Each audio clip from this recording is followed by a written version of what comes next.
आगे बढ़ते हैं। नेक्स्ट, हमने 3 इंक्लूजन कर लिए बेटा, अब अपन को करने हैं 2 एक्सक्लूजन्स। 2 एक्सक्लूजन। अब देखो कॉन्सेप्चुअली अगर आपको डेफिनेशन समझना है तो ये अंडरस्टूड सी बात है कि पॉलिटिकल फ्रंटियर में अगर किसी चीज को डिलीट कर रहे हैं, हटा रहे हैं, तो ऑब्वियसली वो पॉलिटिकल फ्रंटियर के अंदर होना चाहिए, तभी तो डिलीट करेंगे। क्योंकि जो हमने एडिशंस किए वो पॉलिटिकल फ्रंटियर के बाहर के थे, इसीलिए हमने ऐड किया उनको। अब हमें क्या करना है, हटाना है। तो अब जो हम 2 डिलीशंस करेंगे, देखो मैं ये सब इसलिए बता रहा हूं ताकि आपको याद करना आसान हो जाए। तो जो 2 डिलीशंस हैं वो आपको कहां मिलेंगे, विद इन इंडिया ही मिलेंगे, इंडिया की पॉलिटिकल फ्रंटियर के अंदर होंगे। अंदर होने के बावजूद नेशनल इनकम कैलकुलेट करते समय हम उनको डोमेस्टिक टेरिटरी का पार्ट नहीं मानेंगे। बिल्कुल देंगे, क्यों नहीं देंगे, अभी देता हूं मैं रीजन। और सच्ची बताऊं तो देना ही नहीं पड़ेगा, तुम खुद ही पकड़ लोगे। चलिए जी, यहां देखिए, ये मान लीजिए इंडिया है, और इंडिया के अंदर रशिया की, पाकिस्तान की, चाइना की क्या है, एम्बेसीज हैं। बेटा जब आपकी एम्बेसी किसी दूसरी कंट्री में थी, उसको आपने अपना डोमेस्टिक टेरिटरी का पार्ट माना, तो ये वाली जो रशिया की एम्बेसी है, तो ये तो रशिया का डोमेस्टिक टेरिटरी हो गया, समझ में आ गया। ये जो पाकिस्तान की डोमेस्टिक टेरिटरी है, ये पाकिस्तान की एम्बेसी है, पाकिस्तान की डोमेस्टिक टेरिटरी का पार्ट हो गया। और ये जो चाइना की एम्बेसी है, तो ये चाइना की डोमेस्टिक टेरिटरी का पार्ट हो गया। समझ में आया कि नहीं आया?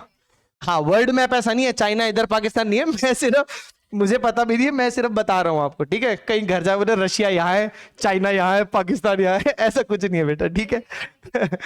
जी हाँ, सेम, मेरे को भी नहीं पता, ठीक है। नहीं ऐसा नहीं है, मेरे को पता है, लेकिन अब इतना उसमें घुसने की जरूरत नहीं है, बताने की जरूरत नहीं, ठीक है जी, क्लियर है, समझ में आया। तो सिंपल सी बात है कि ये इंडिया की डोमेस्टिक टेरिटरी के अंदर होते हुए भी, पॉलिटिकल फ्रंटियर के अंदर होते हुए भी, ये डोमेस्टिक टेरिटरी का पार्ट नहीं है, तो ये डिलीट हो जाएंगे, हट जाएंगे। Is that clear? पहला डिलीशन तो बहुत ही आसान था, समझ में आ गया बेटा सबको? हाँ, चलिए जी, दूसरा पॉइंट और करवा देता हूं मैं आपको, जितनी भी इंटरनेशनल ऑर्गेनाइजेशंस है, अभी हमने इंटरनेशनल ऑर्गेनाइजेशन को डिस्कस किया था। इंटरनेशनल ऑर्गेनाइजेशंस वो ऑर्गेनाइजेशंस होती हैं जो किसी भी एक स्पेसिफिक कंट्री के लिए काम नहीं करती, वो पूरे ग्लोब के लिए काम करती है, पूरे वर्ल्ड के लिए काम करती है। फॉर एग्जांपल WHO हो गया, IMF हो गया जी, UNO हो गया, ठीक है ना, IMF हो गया, समझ में आ रहा है। जो किसी एक पर्टिकुलर स्पेसिफिक कंट्री के इंटरेस्ट को प्रमोट नहीं करती, वो इंटरनेशनल्स। तो अब मेरी बात सुनिए, इसलिए इंटरनेशनल ऑर्गेनाइजेशन किसी भी कंट्री से जुड़ी हुई नहीं है। Is that clear? तो अगर इंडिया के अंदर किसी इंटरनेशनल ऑर्गेनाइजेशन का ऑफिस है, मान लीजिए UNO का ऑफिस है, IMF का ऑफिस है, वर्ल्ड बैंक का ऑफिस है, तो बेटा हम इसको इंडिया की डोमेस्टिक टेरिटरी तो बोल ही नहीं सकते, इसको किसी दूसरी कंट्री की डोमेस्टिक टेरिटरी भी नहीं बोल सकते। Is that clear? ये किसी की भी डोमेस्टिक टेरिटरी नहीं है, ये इंटरनेशनल स्पेस है। इंटरनेशनल स्पेस क्या बोलते हैं इसको? इंटरनेशनल स्पेस, मतलब वो वाला स्पेस नहीं, बाहर वाला जगह। हाँ, कि ये इंटरनेशनल स्पेस है, इसमें किसी भी कंट्री का लेना देना नहीं है। Is that clear? तो इंडिया की डोमेस्टिक टेरिटरी के अंदर से, यानी कि पॉलिटिकल फ्रंटियर के अंदर से 2 चीजें क्या डिलीट होंगी बेटा? दूसरी कंट्रीज की एम्बेसीज, कॉन्सुलेट्स और मिलिट्री स्टैब्लिशमेंट्स। अगर कभी जरूरत पड़ी तो, कभी कोई बाहर की मिलिट्री स्टैब्लिशमेंट यहां कर रुकती है इंडिया में, तो ये सारी चीजें, ठीक है ना, ये 3 चीजें डिलीट हो जाएंगी, ये इंडिया की डोमेस्टिक टेरिटरी का पार्ट नहीं है। और दूसरा पॉइंट जो हमने पढ़ा वो क्या पढ़ा हमने, कि कोई भी इंटरनेशनल ऑर्गेनाइजेशन, और इंटरनेशनल ऑर्गेनाइजेशन को कैसे पहचानना है, कि इंटरनेशनल ऑर्गेनाइजेशन किसी एक स्पेसिफिक कंट्री से जुड़ी हुई नहीं होती, या किसी एक स्पेसिफिक कंट्री को प्रमोट नहीं करती, ठीक है ना, वो सभी पूरे इंटरनेशनल जो हमारा पूरा ग्लोब है उसके लिए काम करते हैं, ठीक है ना। तो ऐसी ऑर्गेनाइजेशंस को हम किसी भी स्पेसिफिक कंट्री से जोड़ते नहीं है। जैसे इसको तो हमने जोड़ दिया रशिया से, इसको हमने जोड़ दिया पाकिस्तान से, इसको हमने जोड़ दिया चाइना से, लेकिन इसको आप किसी कंट्री से नहीं जोड़ सकते हो। Is that clear? ये ना इंडिया से जुड़ी हुई है, ना किसी दूसरी कंट्री से जुड़ी हुई है, ठीक है ना। तो ये ना हमारी डोमेस्टिक टेरिटरी है, ना किसी और की डोमेस्टिक टेरिटरी है। Is that clear? समझ में आ गया? पक्का क्लियर है? तो this way your definition is complete. This is our complete definition of domestic territory. I hope कि आप लोगों को अच्छे से समझ में आएगा, मतलब जितना मैं कोशिश कर रहा हूं, एफर्ट लगा रहा हूं कि आपको अच्छे से दिमाग में बैठे, आपको बैठ गया हो, क्योंकि ये बहुत इंपॉर्टेंट है और ये पेपर में मोस्ट ऑफ द टाइम आता है, ठीक है ना। हाँ, साथ साथ करता रहूं रीड। अब डोमेस्टिक टेरिटरी में क्या इंक्लूड नहीं होगा वो भी रीड कर लेते हैं फटाफट, ठीक है जी। चलिए, जो हमने पढ़ा है वही है, फटाफट देख लीजिए। Embassies, consulates and military establishments of a foreign country. Domestic country के पॉइंट ऑफ व्यू से बोल रहे हैं कि बाहर की किसी कंट्री का एम्बेसी, कॉन्सुलेट या मिलिट्री एस्टेब्लिशमेंट अगर आपकी कंट्री में है तो वो डोमेस्टिक टेरिटरी का पार्ट नहीं है। Is that clear? Okay. For example, Japanese embassy in India is a part of domestic territory of Japan, वो जापान की डोमेस्टिक टेरिटरी का पार्ट है, इंडिया की डोमेस्टिक टेरिटरी का पार्ट नहीं है। आगे चलते हैं जी। दूसरा, international organisations like UNO, WHO located with in the geographical boundaries of a country. Again geographical boundaries means वही पॉलिटिकल फ्रंटियर है जो हमारा, उसके अंदर अगर कोई भी इंटरनेशनल ऑर्गेनाइजेशन का ऑफिस है तो हमें उसको इंक्लूड नहीं करना है। आई होप हम क्लियर, पक्का, बहुत ही बढ़िया। तो ये हमारी पहली पहली डेफिनेशन थी जिसको हमने अच्छे से पूरा कर दिया। फट से किताबें बंद कर दो, किताबें बंद कर दो, क्वेश्चन पूछूंगा। हाँ जी, शाबाश, किताबें बंद हो गई सबकी। चलो जी, अब मैं पूछूंगा और जो क्लास में आपने समझा है आपको उसी के बेसिस पे जवाब देना है। उम्मीद करता हूं सारे जवाब आपको आते होंगे। पहला पहला क्वेश्चन पूछ रहा हूं जी। An Indian company in London, ध्यान से क्वेश्चन सुनो, हड़बड़ी नहीं करनी कि मेरे को जवाब आता है। आराम से आप सोच लो और आप हाथ रेज कर देना, ठीक है ना, हाथ उठा लेना, मैं आपसे पूछ लूंगा। वाह, शाबाश, ठीक है जी। आपको यह बताना है कि ये डोमेस्टिक टेरिटरी, बेटा एक मिनट, ये डोमेस्टिक टेरिटरी का पार्ट है कि नहीं है, या आप ये बता दीजिए कि ये कहां की डोमेस्टिक टेरिटरी का पार्ट है। मैं फिर से बोल देता हूं, जैसे मान लीजिए N Indian company in London, Indian company है लंदन के अंदर, क्लियर। आपको यह बताना है कि वो इंडिया की डोमेस्टिक टेरिटरी का पार्ट माना जाएगा कि लंदन की डोमेस्टिक टेरिटरी का पार्ट माना जाएगा, ठीक है ना। अच्छा, सबको ही आता है, क्या बात है, एक मिनट। हाँ तुम बताओ, इंडिया, तुम बताओ, इंडिया, इंडिया, इंडिया। मान लीजिए मैं ये भी बोल दूं कि owned and operated by India है, इंडिया ही होगा, ठीक है। बड़े भारी मन के साथ कहना पड़ रहा है कि गलत है। हाँ जी, आप लोगों का जवाब गलत है, और फेल आप नहीं हुए, फेल मैं हुआ हूं, ठीक है। मेरी बात सुनो, इट्स ओके, कंप्लीटली फाइन। सुनो मेरी बात, मैंने क्या बोला था, अपन को डेफिनेशन के हिसाब से चलना है। सुनो मेरी बात आराम से, तसल्ली से। पॉलिटिकल फ्रंटियर के अंदर है कि बाहर है, पहले मुझे बताओ। बाहर है। और पॉलिटिकल फ्रंटियर के बाहर की केवल तीन ही चीजें ऐड होती हैं बॉस। क्या, क्या जो, एक मिनट एक मिनट, क्या ये जो कंपनी का ऑफिस है, क्या ये शिप है? नहीं। क्या ये एयरक्राफ्ट है? नहीं। क्या ये फिशिंग वेसल है? नहीं। क्या ये natural and oil gas rig है? नहीं। क्या ये फ्लोटिंग प्लेटफॉर्म है? नहीं। क्या ये एम्बेसी है? नहीं। क्या ये कॉन्सुलेट है? नहीं। क्या ये मिलिट्री स्टैब्लिशमेंट है? नहीं। तो ये क्यों ऐड कर दिया तुमने? तो कंपनी है तो है, हमने कहां पढ़ा डेफिनेशन में भाई, हमने कहां डेफिनेशन में पढ़ा, समझ में आ रहा है? It's completely fine. ऐसा ही होता है कि क्लास में पढ़कर हमें लगता है कि अरे कितना इजी है यार, सब समझ में आ गया, और पेपर में क्वेश्चन अगर प्रैक्टिस नहीं करोगे तो यही डाउट्स आपके रह जाएंगे, आपको पता भी नहीं चलेगा, एग्जाम में जाओगे गलती करके आओगे, नंबर नहीं आएंगे, समझ में आया? इसीलिए जो पार्ट पढ़ रहे हैं अपने आप को घर जाके टेस्ट करो, चेक करो कि भैया पल्ले पढ़ भी रहा है, कुछ नहीं पढ़ रहा, क्वेश्चन सॉल्व हो भी रहे हैं कि नहीं हो रहे, ठीक है ना। सिर्फ अच्छा लगने से कि अच्छा पढ़ रहे हैं, सब समझ में आ रहा है, डजंट मीन कि सब समझ में आ रहा है, प्रैक्टिस जरूरी है। डन। तो पहले ही क्वेश्चन में सब क्लीन, पूरी क्लास साफ एक ही क्वेश्चन के अंदर, ठीक है जी। हाँ तो क्या हो गया? ठीक है जी, समझ में आ गया। तो ये क्वेश्चन तो आपको फंसाएगा भाई, इंडियन कंपनी फलाना सब बोलेगा, लेकिन आपको डेफिनेशन को फॉलो करना है बेटा, ठीक है ना। तो जो भी चीज पॉलिटिकल फ्रंटियर से बाहर है, बाहर होने पर तीन ही चीजें ऐड होंगी जो हमने पढ़ी हैं, समझ में आया? और अगर अंदर है तो दो ही चीजें डिलीट होगी, उसके अलावा कुछ डिलीट नहीं होगा, समझ में आ गया? हाँ ठीक है, चलो नेक्स्ट अगला पढ़ रहे हैं जी। Microsoft office in India, Microsoft company का ऑफिस है इंडिया के अंदर, आपको बताना है वो कहां की डोमेस्टिक टेरिटरी है, इंडिया या यूएसए, बताइए।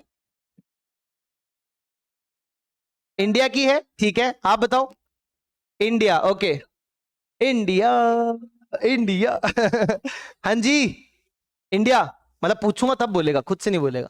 हाँ जी, सबको इंडिया लगता है, ठीक है। चलिए देखिए मैं बताता हूं आंसर कैसे फ्रेम करना है, बिल्कुल सही है, इंडिया ही है, ठीक है ना, डोंट वरी। हाँ वो पहले क्लियर कर दूंगा आप लोगों को कि सही है तुम्हारा जवाब। अब सुनो बेटा, ये तो रट्टा हो गया, कंपनी आ गया तो इंडिया नहीं मानेंगे, ऐसा थोड़ी होता है। मैंने क्या बोला, डेफिनेशन के साथ चलना है। अब मैंने आपको बोला कि एक माइक्रोसॉफ्ट कंपनी है जो बाहर की है, उसका ऑफिस है इंडिया में। तो पहली चीज जो हमें पता लगी कि सर ये तो पॉलिटिकल फ्रंटियर के अंदर है, ठीक है। अब पॉलिटिकल फ्रंटियर के अंदर की सारी चीजें डोमेस्टिक टेरिटरी एक्सेप्ट दो ही चीजें तो हम डिलीट करते हैं बेटा, है ना, दो ही चीजें हम डिलीट करते हैं, बाकी तो सब अंदर का तो इंडिया ही है। सिर्फ दो चीजें हमने डिलीट करनी सीखी हैं, first embassy consulate military establishment of other countries, foreign countries. तो क्या माइक्रोसॉफ्ट का ऑफिस एम्बेसी है यूएसए की? बोलो। क्या यूएसए की एम्बेसी है? क्यों? एक प्राइवेट कंपनी का ऑफिस है। एम्बेसी तो एम्बेसी के नाम से बताएंगे ना। हाँ, एम्बेसी तो नहीं है। तो माइक्रोसॉफ्ट का ऑफिस इंडिया के अंदर यूएसए की एम्बेसी नहीं है, यूएसए का कॉन्सुलेट नहीं है, यूएसए की मिलिट्री एस्टेब्लिशमेंट नहीं है। पहली चीज क्लियर हो गई। और दूसरा पॉइंट जो हमने सीखा था, जिसको डिलीट करना है, वो इंटरनेशनल ऑर्गेनाइजेशन का ऑफिस होना चाहिए। तो माइक्रोसॉफ्ट का ऑफिस, जो माइक्रोसॉफ्ट कंपनी है बेटा, वो इंटरनेशनल कंपनी है। इंटरनेशनल ऑर्गेनाइजेशन कंपनी इंटरनेशनल होगी। इंटरनेशनल कंपनी कौन सी होती है? जो एक से ज्यादा नेशंस में काम कर रही है, इंटरनेशनल कंपनी होगी। क्या इंटरनेशनल ऑर्गेनाइजेशन है क्या? नहीं है ना, क्योंकि इंटरनेशनल ऑर्गेनाइजेशन मैंने बताया था आपको कौन सी होती है, जो किसी एक स्पेसिफिक कंट्री से जुड़ी हुई ना हो, जो ग्लोब के लिए काम करें। Is that clear? तो क्या माइक्रोसॉफ्ट तो एक पर्टिकुलर एक नेशन से जुड़ी हुई है ना? माइक्रोसॉफ्ट कंपनी तो यूएसए की कंपनी है, ये तो हमें पता ही है। डन। तो बेटा ये तो दोनों डिलीशंस में तो आई नहीं, तो that means Indian domestic territory हो गई। समझ में आया? क्वेश्चन को ऐसे करना है। अगर जैसे मैं बता रहा हूं आपने क्वेश्चन ऐसे सॉल्व किया, मजाल है एक भी क्वेश्चन आपका गलत हो जाए, लेकिन आपको किससे चिपक के रहना है? डेफिनेशन से चिपक के रहना है, ठीक है ना? अपना दिमाग नहीं लगाना, डेफिनेशन से पूछो, तुम्हें जवाब मिल जाएगा। Is that clear? इसीलिए तो इतनी मेहनत करके भाई डेफिनेशन करवाई इतनी देर लगा के, ताकि तुम फंसो ना। समझ में आया? और फिर भी तुम फंसे जा रहे हो। ये तो 2 बार फंस गई। हाँ चलो ठीक है। हाँ जी।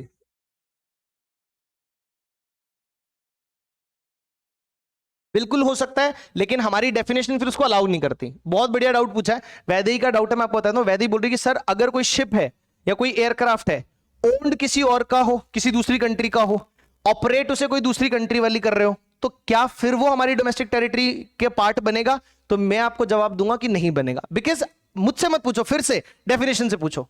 डेफिनेशन बोलती है कि शिप है या एयरक्राफ्ट है, तो वो owned and operated by normal resident of the country होना चाहिए। वो शिप ओन्ड भी आप करें और उस शिप को ऑपरेट भी आप करें। फॉर एग्जांपल कई बार ऐसा होता है, हम कोई एसेट खरीद लेते हैं, लेकिन हम उसको ऑपरेट नहीं करते, हम किसी और को देते हैं। मान लीजिए मैंने गाड़ी खरीदी, ठीक है, और मैंने गाड़ी ओला में लगा दी। ऐसा करते हैं ना लोग, ओला में लगा देते हैं, ओला में चल रही गाड़ी। क्लियर? तो गाड़ी ओन मैं कर रहा हूं, लेकिन मैं ऑपरेट नहीं कर रहा हूं। अगर मान लीजिए शिप के मालिक आप हैं, लेकिन आपने शिप किसी बाहर वाली कंपनी को दे रखा है, इंडियन नॉर्मल रेसिडेंट के पास नहीं, किसी और को आपने दे रखा ऑपरेट करने के लिए, वो चला रहा है, तब भी बेटा वो डोमेस्टिक टेरिटरी का नहीं है। समझ में आया? क्लियर? बेटा उससे पूरी इनकम नहीं मिलेगी ना, यही तो बात है। जब ऑपरेट कोई दूसरा बंदा कर रहा है, तो आपको सारी इनकम आपको दे देगा। हाँ, तो वो हमारे सिलेबस में नहीं है। फिर वो उसमें और डिटेल चाहिए कि उसमें फिर एसेट इंडिया का है, कितना पोर्शन इनकम इंडिया की, कितनी बाहर की है, तो वो हमारे सिलेबस में है नहीं वो पार्ट। तो हमें हमें जो आंसर्स फॉलो करने हैं वो कैसे? डेफिनेशन। आपको डेफिनेशन से ही जवाब मिलेगा, ट्रस्ट मी। अगर आपने कॉन्सेप्चुअली डेफिनेशन पकड़ ली अच्छे से, फिर कोई सा भी क्वेश्चन हो, आप डेफिनेशन के पास जाओ, पूछ लो, डेफिनेशन आपको जवाब दे देगी। ठीक है? ठीक है जी, डन। समझ में आया? चलिए जी, बहुत बढ़िया। तीसरा पूछ रहा हूं जी, third try. Company in India owned by a Japanese. India के अंदर एक कंपनी है, कंपनी का ऑफिस होगा, whatever it is, owned by Japanese. उसको बाहर का बंदा, जापान का जो बंदा है वो उसको ओन करता है, वो उसका मालिक है। आप मुझे बताइए, इंडिया की डोमेस्टिक टेरिटरी का पार्ट है कि नहीं है? ठीक है जी, दर्श कह रहे हैं, और बाकी लोग भी अपनी भावनाएं व्यक्त कर सकते हैं, बता सकते हैं। एक मेरे को एक बात बताओ, ये तुम सारा सलाह मशवरा करके आंसर क्यों देते हो? पेपर में अलग अलग जाना है ना, कि तुम्हारा साथ साथ अरेंजमेंट किया हुआ स्कूल वालों ने? कर लेंगे, अच्छा बोर्ड्स में कर लोगे। चलो, नहीं मेरे को नहीं जाना वहां। हाँ बताओ जी। डोमेस्टिक टेरिटरी का पार्ट? हाँ जी। डोमेस्टिक टेरिटरी का पार्ट नहीं है। इंडिया की डोमेस्टिक टेरिटरी का पार्ट है? नहीं है। है? पता नहीं। शी वाज सो ब्लैंक, किसी को कुछ आइडिया नहीं है कि मुझे नहीं पता क्या जवाब देना है। ठीक है जी, कोई बात नहीं, मैं आपको जवाब देता हूं। इंडिया की डोमेस्टिक टेरिटरी का पार्ट है। फिर से डेफिनेशन अप्लाई करते हैं। देखिए, बाहर की कंपनी है और इंडिया के अंदर, ऑफिस इंडिया के अंदर है ना, और इंडिया के पॉलिटिकल फ्रंटियर से अपन दो ही चीजें डिलीट करते हैं। आप चेक कर लो कि उन दोनों में से तो कोई कुछ नहीं है। सिंपल से, मैं तो बार बार आपको वही चीज करके दिखा रहा हूं ताकि आपको वो चीज समझ में आए। कुछ बच्चों को शायद समझ में आ गई है तो उनके जवाब सही आने लग गए हैं, कुछ को भी नहीं आई है, तो बेटा एक बार, 2 बार, 3 बार ट्राई करेंगे, आ जाएगी, कोई दिक्कत वाली बात नहीं है। ठीक है ना? इसीलिए तो क्लास आए हैं कि हमें समझ में आए। सुनिए, डेफिनेशन क्या बोल रही है? पॉलिटिकल फ्रंटियर के अंदर वाली 2 चीजें हम डिलीट करते हैं, पॉलिटिकल फ्रंटियर के बाहर वाली 3 चीजें हम ऐड करते हैं। तो अगर कभी क्वेश्चन में आपको पॉलिटिकल फ्रंटियर के अंदर की कोई चीज बताए, तो आप चेक कर लो कि ये वो 2 तो नहीं है ना जिसको डिलीट करते हैं। अगर उन 2 में से कोई है तो डोमेस्टिक टेरिटरी का पार्ट नहीं है। अगर उन दो में से नहीं है तो डोमेस्टिक टेरिटरी का पार्ट है, सिंपल। अब मैंने आपको बताया कि बाहर की कंपनी का ऑफिस है इंडिया में, जापानीज बंदा उसको ओन करता है, तो वो तो इंडिया के अंदर है। इंडिया के अंदर हम सिर्फ दो चीजें जिनको हम डिलीट करते हैं, वो दो चीजें क्या है? Foreign embassies, foreign consulates, foreign military establishment. तो ये तो ऐसा कुछ है नहीं, ये तो बताया कि भाई कंपनी का ऑफिस है, इसको एम्बेसी, कॉन्सुलेट है, मिलिट्री एस्टेब्लिशमेंट तो नहीं मान सकते ना, तो पहला पॉइंट तो नहीं है। दूसरा पॉइंट हमने समझा था कि कोई इंटरनेशनल ऑर्गेनाइजेशन का ऑफिस होना चाहिए, सर ये वो भी नहीं है। तो अगर ये इन दो चीजों में से नहीं है तो और तो किसी चीज को हम डिलीट करते ही नहीं है भाई, और तो जो भी इंडिया के अंदर है सब डोमेस्टिक टेरिटरी। समझे कि नहीं समझे? आ गया समझ में? समझ में आया? शाबाश, वेरी नाइस, कोई दिक्कत नहीं है, ट्राई करेंगे तो हो जाएगा, ठीक है ना। चलिए जी मेरे पापा भी ये कहते हैं करने से होता है ठीक है ना, करेंगे तो हो जाएगा। चलिए जी, थर्ड हो गया। फोर्थ, इससे क्या लेना देना है उससे क्या लेना देना है? चलिए जी, fourth, office of Reliance Industries in New York, ठीक है ना, office of Reliance Industries in New York. आराम से सोचना है और जवाब दे। क्या नहीं है? ऑफिस नहीं है, रिलायंस इंडस्ट्री नहीं है, क्या नहीं है? डोमेस्टिक टेरिटरी का पार्ट नहीं है। हाँ तो पूरा आंसर दो ना, खाली पेपर में देगा ना नहीं है ठीक है जी, आराम से सोचो और जवाब दो। नहीं है? नहीं, अच्छा समझ के बोला है कि भीड़ के साथ बोल रहे हो? समझ के बोलना है, ठीक है ना। सब लोग भी नहीं है बोल रहे, लेकिन आपका मन अगर है बोल रहा है तो है ही बोलना है, क्योंकि जब तक डाउट आएगा नहीं, गलत आंसर दोगे नहीं, मैं पकड़ नहीं पाऊंगा कि मुझे आपको क्या समझाना है। Is that clear? तो गलत आंसर हमारी क्लास में मोस्ट वेलकम है, आप कितने भी गलत आंसर दो। डन, चले आगे। तो सबको समझ में आ गया कि नहीं है, या किसी के मन में थोड़ा बहुत खटका है, डाउट है? बोलो। अभिषेक पक्का समझ में आया बेटा? ठीक है जी, नहीं है बिल्कुल सही जवाब है। मैं फिर से बता देता हूं क्यों नहीं है, मुझसे पूछने की जरूरत नहीं है, आप डेफिनेशन से पूछ सकते हो। डेफिनेशन ये कहती है कि पॉलिटिकल फ्रंटियर के बाहर की अगर कोई चीज है तो केवल तीन चीजें हैं जिसको हम इंक्लूड करते हैं, बाकी किसी चीज को हम इंक्लूड करते नहीं है। तो अगर मेरा क्वेश्चन में आपको मैं ये बोल दूं कि पॉलिटिकल फ्रंटियर के बाहर की कोई चीज दे दूं, मैंने जैसे अभी क्या दिया, न्यूयॉर्क के अंदर रिलायंस इंडस्ट्रीज का ऑफिस है, यही तो दिया, न्यूयॉर्क के अंदर ऑफिस है, तो पॉलिटिकल फ्रंटियर से बाहर है। तो अब आपको उन तीन चीजों में मैच करना है कि इन तीन चीजों में बैठ रही है क्या। अगर बैठ रही है तो उसको इंक्लूड करना है, डोमेस्टिक टेरिटरी का पार्ट है। नहीं बैठ रही इन तीन चीजों में तो नहीं है, सिंपल। Is that clear? अच्छा ठीक है, पहला पॉइंट कि भैया ship, aircraft owned and operated by, अब देखिए ओन्ड एंड ऑपरेटेड बाय तो ये भी है, जो रिलायंस इंडस्ट्री है उसको ओन भी मिस्टर मुकेश अंबानी करते हैं, ऑपरेट भी मुकेश अंबानी कर रहे, तो ओन एंड ऑपरेटेड बाय तो नॉर्मल रेसिडेंट है, लेकिन वो शिप और एयरक्राफ्ट नहीं है। रिलायंस इंडस्ट्री को शिप और एयरक्राफ्ट तो नहीं है ना, समझ में आ गया? तो पहला पॉइंट फिट नहीं हो रहा। Fishing vessel, natural and oil gas rigs, floating platform, वो भी नहीं है, तो दूसरा पॉइंट भी फिट नहीं बैठ रहा। और तीसरा, एम्बेसी, कॉन्सुलेट, मिलिट्री एस्टेब्लिशमेंट, वो भी नहीं है। इंडिया की एम्बेसी या रिलायंस इंडस्ट्री के ऑफिस को आप इंडिया की एम्बेसी बोल सकते हो? नहीं। बोलो, क्या रिलायंस इंडस्ट्री के ऑफिस को आप इंडिया का कॉन्सुलेट बोल सकते हो? नहीं। वो वहां इंडिया का इंटरेस्ट प्रमोट करने गए कि अपना इंटरेस्ट, खुद का प्राइवेट इंटरेस्ट? बोलिए। मुकेश अंबानी जी के ऑफिस में, वहां पर रिलायंस इंडस्ट्री के ऑफिस में ये सोचा जाता होगा कि इंडिया के लिए क्या भला है वो करना है, कि जो रिलायंस इंडस्ट्रीज के लिए भला है वो करना है? Obviously they are not promoting their India's interest, they are promoting their self interest, own interest, वो अपने को प्रमोट कर रहे हैं वहां पर। Is that clear? तो यानी कि एम्बेसी, कॉन्सुलेट और मिलिट्री एस्टेब्लिशमेंट भी नहीं है। डन। तो जब ये तीनों चीजें नहीं है तो हम इंक्लूड नहीं करेंगे, तो इंडिया की डोमेस्टिक टेरिटरी का पार्ट नहीं है। अब मुझे थोड़ा ऐसा फील आ रहा है कि अब आप लोगों को डेफिनेशन का रियल मीनिंग समझ में आया, इसीलिए जो टॉपिक मेरे को लगेगा कि इस तरह का टॉपिक है कि इसमें प्रैक्टिस होनी चाहिए, मैं उसका क्वेश्चन क्लास में करवा दूंगा, ठीक है ना। चलिए जी, अगला क्वेश्चन है जी, branch of foreign bank in India. किसी फॉरेन बैंक का इंडिया के अंदर ब्रांच है, फॉरेन बैंक, हाँ कोई भी, जैसे मान लो Bank of America, domestic territory का पार्ट है कि नहीं है?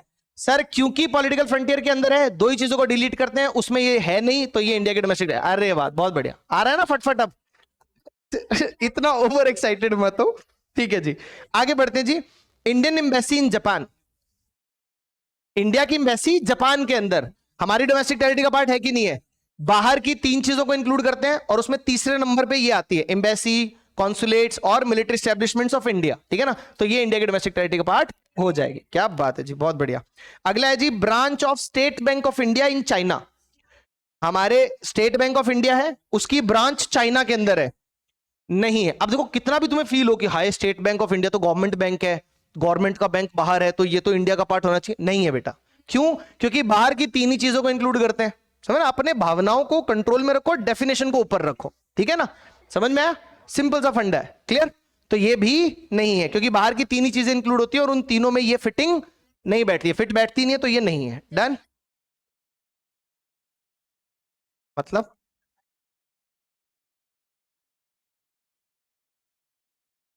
तुम लोग दबा के चलते हो, किसी एंगल से नहीं लगता मेरे को तो। हाँ हाँ ठीक है जी, चलो कोई बात नहीं। आगे बढ़ते हैं जी। नेक्स्ट नेक्स्ट क्वेश्चन देखिए please. Russian embassy in India, Russian embassy in India Indian domestic territory का पार्ट नहीं है, रशिया की डोमेस्टिक टेरिटरी का पार्ट है, टू बी वेरी प्रिसाइज। ठीक है जी, क्लियर? क्योंकि सर इंडिया के अंदर से हम दो चीजें डिलीट करते हैं और उनमें से पहली चीज यही है, ठीक है ना? एम्बेसी, फॉरेन की एम्बेसी को डिलीट करते हैं ना। शाबाश। लास्ट क्वेश्चन है जी। Tata rented its building to Google in America. Tata की बिल्डिंग है, मैं बस समझा देता हूं। अमेरिका के अंदर टाटा की एक बिल्डिंग है, जो यहां के लोग हैं टाटा इंडस्ट्रीज, उनकी एक बिल्डिंग है। उन्होंने अपनी उस बिल्डिंग को रेंट पे दे दिया, किसको? गूगल को, किसी दूसरी कंपनी को। नहीं है, कितना भी घुमा फिरा लो, ठीक है ना? आप डेफिनेशन को ऑब्जर्व करोगे तो आपको गलत नहीं, आप फंसोगे नहीं, क्लियर? क्योंकि बाहर के सर तीन चीजों को डिलीट कर तीन चीजों को इंक्लूड करते हैं और ये उन तीनों चीजों में से नहीं है, इसलिए ये नहीं है। I hope I am clear. सब लोगों को क्लियर हो गया? ठीक है जी। तो मेरा बड़ा मन था कि आज आपका ये पार्ट कंप्लीट हो जाए और ये पार्ट हमने कंप्लीट कर लिया विद प्रैक्टिस, तो आई एम वेरी हैप्पी। ठीक है जी, that's it for today's class. ठीक है, आज की क्लास के लिए बस इतना ही, बाकी हम करेंगे नेक्स्ट क्लास में फर्दर स्टार्ट। ठीक है जी।